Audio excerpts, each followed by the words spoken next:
यदि हम जिम्मेदार हैं तो भविष्य आने वाली पीढ़ियों के लिए अच्छा होगा। भारतीय नागरिक सुरक्षा संहिता BNSS 2023 अध्याय 30 संदर्भ और संशोधन धारा 375 से 398। भारतीय नागरिक सुरक्षा संहिता BNSS 2023 का अध्याय 30 आपराधिक मामलों के संदर्भ और संशोधन के प्रावधानों की रूपरेखा बताता है। धारा 375 से 398 यह सुनिश्चित करती है कि उच्च न्यायालयों को न्यायिक प्रणाली की अखंडता और निष्पक्षता को बनाए रखते हुए निचली अदालतों द्वारा लिए गए निर्णयों की समीक्षा करने और सही करने का अधिकार है। यह अध्याय न्यायिक त्रुटियों और विसंगतियों को दूर करने के लिए एक संरचित रूपरेखा प्रदान करता है। धारा 375 उच्च न्यायालय का संदर्भ। धारा 375 अधीनस्थ न्यायालयों को किसी भी मामले को उच्च न्यायालय में संदर्भित करने की अनुमति देती है यदि उनके सामने कोई कानूनी प्रश्न आता है जिसके लिए स्पष्टीकरण या आधिकारिक निर्णय की आवश्यकता होती है। प्रमुख बिंदु। कानूनी स्पष्टीकरण। अधीनस्थ अदालतें जटिल कानूनी सवालों पर मार्गदर्शन मांग सकती हैं। उच्च न्यायालय प्राधिकरण। उच्च न्यायालय आधिकारिक व्याख्याएं प्रदान करता है। यह अनुभाग सुनिश्चित करता है कि निचली अदालतों को उच्च न्यायिक मार्गदर्शन तक पहुंच मिले जिससे कानूनी व्याख्याओं में स्थिरता को बढ़ावा मिले। धारा 376 अभिलेख मंगाने की शक्ति। धारा 376 उच्च न्यायालय को किसी भी निष्कर्ष, वाक्य या आदेश की शुद्धता, वैधता या औचित्य की जांच करने के लिए अधीनस्थ न्यायालय द्वारा तय किए गए किसी भी मामले के रिकॉर्ड मांगने की शक्ति प्रदान करती है। प्रमुख बिंदु। न्यायिक निरीक्षण। उच्च न्यायालय अधीनस्थ न्यायालयों के निर्णयों की समीक्षा कर सकता है। शुद्धता सुनिश्चित करना। इसका उद्देश्य किसी भी न्यायिक त्रुटि को सुधारना है। यह प्रावधान उच्च न्यायालय को सक्रिय रूप से यह सुनिश्चित करने की अनुमति देता है कि सभी न्यायिक स्तरों पर न्याय सही ढंग से दिया जाए। धारा 377 पुनरीक्षण के लिए आधार। धारा 377 उन आधारों को निर्दिष्ट करती है जिन पर उच्च न्यायालय मामलों को संशोधित कर सकता है जिसमें कानून में त्रुटियां, प्रक्रियात्मक अनियमितताएं और न्याय में गड़बड़ी शामिल है। प्रमुख बिंदु। त्रुटि सुधार कानूनी और प्रक्रियात्मक त्रुटियों का समाधान करता है। गर्भपात को रोकना। यह सुनिश्चित करता है कि गलतियों के कारण न्याय से समझौता न हो। यह अनुभाग न्यायिक परिणामों की अखंडता को बनाए रखते हुए पुनरीक्षण उचित होने पर स्पष्ट मानदंड स्थापित करता है। धारा 378 कुछ मामलों में कोई संशोधन नहीं। धारा 378 उन अपवादों को रेखांकित करती है जहां पुनरीक्षण की अनुमति नहीं है, जैसे ऐसे मामले जहां अपील लंबित है या जहां उच्च न्यायालय पहले ही पुनरीक्षण की अपनी शक्तियों का प्रयोग कर चुका है। प्रमुख बिंदु। अतिरेक से बचना। एक ही मामले की एकाधिक समीक्षाओं को रोकता है। न्यायिक दक्षता। यह सुनिश्चित करती है कि पुनरीक्षण प्रक्रिया का दुरुपयोग न हो। यह अनुभाग अनावश्यक या निरर्थक समीक्षाओं को रोककर न्यायिक दक्षता बनाए रखता है। धारा 379 रिकॉर्ड मंगाने की सत्र न्यायाधीश की शक्ति। धारा 379 सत्र न्यायाधीशों को निर्णयों की वैधता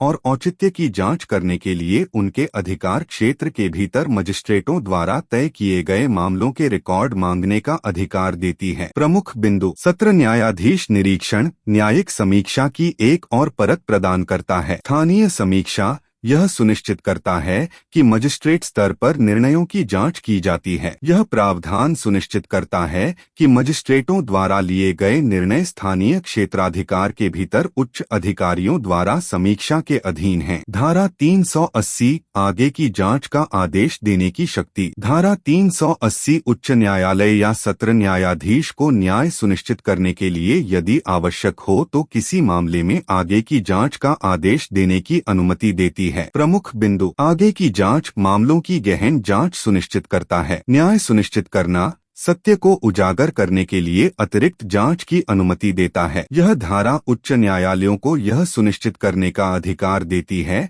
कि सभी प्रासंगिक तथ्यों की गहन जांच की जाए। धारा 381 पुनरीक्षण की प्रक्रिया। धारा 381 पुनरीक्षण याचिका दायर करने की प्रक्रिया का विवरण देती है जिसमें प्रारूप, दस्तावेजीकरण और समय सीमा शामिल है। प्रमुख बिंदु। औपचारिक प्रक्रिया। पुनरीक्षण याचिका दायर करने के लिए स्पष्ट दिशानिर्देश स्थापित करता है। समयबद्धता। यह सुनिश्चित करता है कि उचित अवधि के भीतर संशोधन मांगे जाएं। यह अनुभाग सुनिश्चित करता है कि पुनरीक्षण प्रक्रिया व्यवस्थित और कुशल है। धारा 382 पक्षों की सुनवाई। धारा 382 में कहा गया है कि मामले में शामिल सभी पक्षों को पुनरीक्षण कार्यवाही के दौरान सुनवाई का अवसर दिया जाना चाहिए। प्रमुख बिंदु। सुनवाई का अधिकार यह सुनिश्चित करता है कि सभी पक्ष अपने तर्क प्रस्तुत कर सकें। निष्पक्ष सुनवाई पारदर्शिता और निष्पक्षता को बढ़ावा देता है। यह प्रावधान यह सुनिश्चित करके प्राकृतिक न्याय के सिद्धांतों को कायम रखता है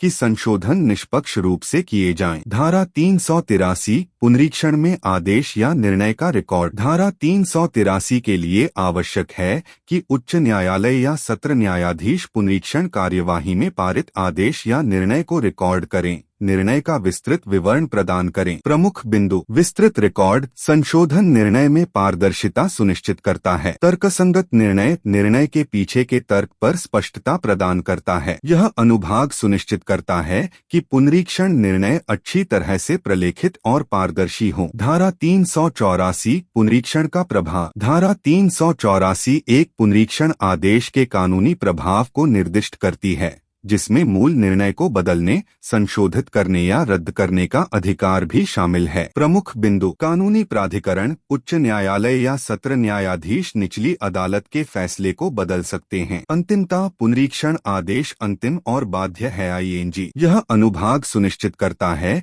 कि पुनरीक्षण आदेशों का मामले पर निश्चित प्रभाव पड़े। धारा 385 वरिष्ठ न्यायालय द्वारा किसी निचले न्यायालय को पुनरीक्षण नहीं दिया जाना। धारा 385 उच्च न्यायालयों को उन संशोधनों को मंजूरी देने से रोकती है जिनका समाधान निचली अदालतों द्वारा किया जाना है। प्रमुख बिंदु। क्षेत्राधिकार का सम्मान न्यायिक समीक्षा के उचित पदानुक्रम को बनाए रखता है। उचित चैनल यह सुनिश्चित करता है कि संशोधनों को उचित स्तर पर नियंत्रित किया जाए। यह प्रावधान उच्च न्यायालयों को स्थापित न्यायिक प्रक्रिया को दरकिनार करने से रोकता है। धारा 386 पुनरीक्षण के लिए आवेदन। धारा 386 संशोधन की मांग करने वाले व्यक्तियों या पार्टियों के लिए दिशानिर्देश प्रदान करती है। यह सुनिश्चित करती है कि उनके आवेदन उचित रूप से प्रारूपित और उचित हैं। प्रमुख बिंदु। आवेदन दिशानिर्देश संशोधन अनुरोधों की उचित प्रस्तुति सुनिश्चित करता है। औचित्य संशोधन की मांग के लिए वैध आधार की आवश्यकता है। यह अनुभाग सुनिश्चित करता है कि पुनरीक्षण आवेदन अच्छी तरह से स्थापित और प्रक्रियात्मक रूप से सही हैं। धारा 387 अंतर्वर्ती आदेशों का पुनरीक्षण। धारा 387 किसी मुकदमे के दौरान जारी किए गए अंतरिम आदेशों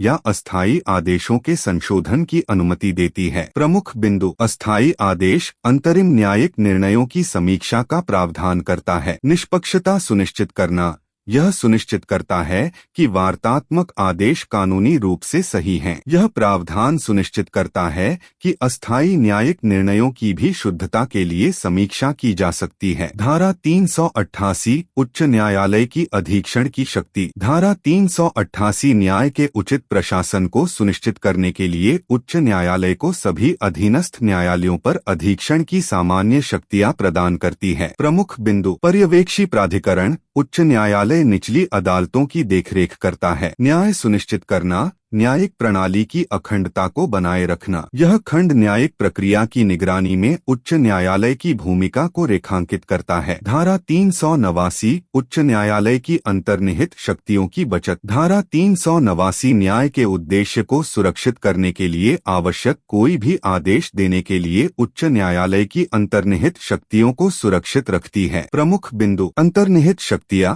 उच्च न्यायालय न्याय सुनिश्चित करने के लिए व्यापक अधिकार रखता है। न्यायिक लचीलापन आवश्यकता पड़ने पर विवेकाधीन कार्रवाई की अनुमति देता है। यह प्रावधान सुनिश्चित करता है कि उच्च न्यायालय न्याय को कायम रखने के लिए आवश्यक कार्रवाई कर सकता है। धारा 390 आदेश जिन्हें संशोधित नहीं किया जा सकता। धारा 390 कुछ ऐसे आदेश निर्दिष्ट करती है जो न्यायिक दक्षता और अंतिमता बनाए रखने के लिए संशोधन के अधीन नहीं है। प्रमुख बिंदु। गैर संशोधन आदेश संशोधन से मुक्त आदेशों की पहचान करता है। कुछ निर्णयों की अंतिमता यह सुनिश्चित करता है कि कुछ निर्णय अंतिम रहें। यह धारा अनावश्यक संशोधनों को सीमित करके न्यायिक दक्षता बनाए रखने में मदद करती है। धारा 391 स्वतः संज्ञान लेकर कार्य करने के लिए पुनरीक्षण प्राधिकारी की शक्तियां। धारा 391 पुनरीक्षण प्राधिकारी को न्यायिक निर्णयों की समीक्षा करने और उन्हें सही करने के लिए अपने स्वयं के प्रस्ताव पर कार्य करने की अनुमति देती है। प्रमुख बिंदु। सुओ मोटो समीक्षा। पुनरीक्षण प्राधिकरण स्वतंत्र रूप से समीक्षा शुरू कर सकता है। सक्रिय न्याय। यह सुनिश्चित करता है कि त्रुटियों को बाहरी संकेतों के बिना ठीक किया जा सकता है। यह प्रावधान सुनिश्चित करता है कि पुनरीक्षण प्राधिकारी सक्रिय रूप से न्यायिक अखंडता बनाए रख सकते हैं। धारा 392 पुनरीक्षण में अभियुक्त के अधिकार। धारा 392 पुनरीक्षण कार्यवाही के दौरान अभियुक्तों के अधिकारों की रक्षा करती है। यह सुनिश्चित करती है कि उन्हें अपना बचाव करने का अवसर मिले। प्रमुख बिंदु। अभियुक्त अधिकार। अभियुक्त के साथ उचित व्यवहार सुनिश्चित करता है। रक्षात्मक अवसर। अभियुक्त को अपना मामला प्रस्तुत करने की अनुमति देता है। यह धारा पुनरीक्षण प्रक्रिया के दौरान अभियुक्त के अधिकारों को बरकरार रखती है। धारा 393 निर्देश देने के लिए पुनरीक्षण प्राधिकारी। धारा 393 पुनरीक्षण प्राधिकारी को निष्पक्ष और उचित पुनरीक्षण प्रक्रिया के संचालन के लिए आवश्यक निर्देश जारी करने का अधिकार देती है। प्रमुख बिंदु। प्राधिकरण के निर्देश। पुनरीक्षण प्राधिकारी प्रक्रिया का मार्गदर्शन कर सकते हैं। निष्पक्षता सुनिश्चित करना एक निष्पक्ष और उचित पुनरीक्षण प्रक्रिया को बढ़ावा देता है। यह प्रावधान सुनिश्चित करता है कि पुनरीक्षण प्रक्रिया निष्पक्ष रूप से संचालित हो। धारा 394 पुनरीक्षण शक्तियों पर सीमा। धारा 394 दुरुपयोग को रोकने और न्यायिक दक्षता सुनिश्चित करने के लिए पुनरीक्षण शक्तियों पर सीमाएं लगाती है। प्रमुख बिंदु। शक्ति सीमाएं। यह सुनिश्चित करता है कि पुनरीक्षण शक्तियों का उचित रूप से उपयोग किया जाता है। दुरुपयोग को रोकना न्यायिक दक्षता को बनाए रखना। यह अनुभाग सुनिश्चित करता है कि पुनरीक्षण शक्तियों का प्रयोग जिम्मेदारी पूर्वक किया जाए। धारा 395 पुनरीक्षण आदेश से अपील। धारा 395 विशिष्ट परिस्थितियों में पुनरीक्षण आदेशों के खिलाफ अपील की अनुमति देती है, जो समीक्षा की एक अतिरिक्त परत प्रदान करती है। प्रमुख बिंदु। अपील अधिकार। पुनरीक्षण निर्णयों के विरुद्ध अपील की अनुमति देता है। आगे की समीक्षा। व्यापक न्यायिक निरीक्षण सुनिश्चित करता है। यह प्रावधान सुनिश्चित करता है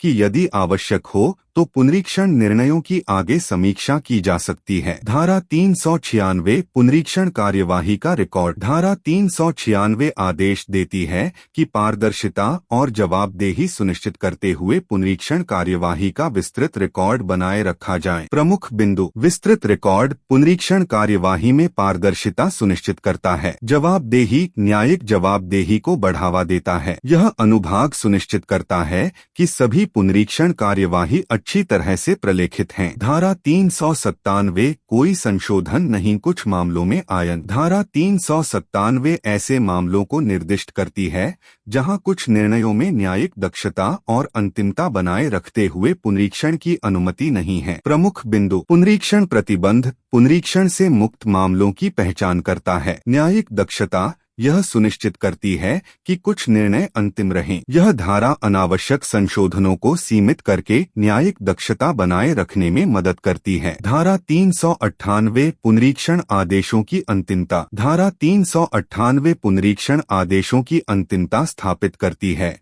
यह सुनिश्चित करती है कि ये निर्णय निर्णायक और बाध्यकारी हैं। प्रमुख बिंदु। आदेश की अंतिमता। पुनरीक्षण आदेश अंतिम और बाध्यकारी हैं। निर्णायक निर्णय। यह सुनिश्चित करता है कि न्यायिक निर्णयों का सम्मान किया जाए। यह अनुभाग सुनिश्चित करता है कि पुनरीक्षण निर्णय निश्चित और सम्मानित हों। सारांश। BNSS 2023 का अध्याय 30 आपराधिक मामलों के संदर्भ और संशोधन के लिए एक विस्तृत रूपरेखा प्रदान करता है। यह सुनिश्चित करता है कि उच्च न्यायालयों के पास निचली अदालतों द्वारा लिए गए निर्णयों की समीक्षा करने और उन्हें सही करने का अधिकार है। धारा 375 से 398 के माध्यम से यह कानूनी स्पष्टीकरण मांगने, गलत निर्णयों को संशोधित करने और न्यायिक अखंडता बनाए रखने की प्रक्रियाओं की रूपरेखा तैयार करता है। यह अध्याय सुनिश्चित करता है कि न्यायिक त्रुटियों और विसंगतियों को संबोधित किया जाए। आपराधिक न्याय प्रणाली के भीतर निष्पक्षता,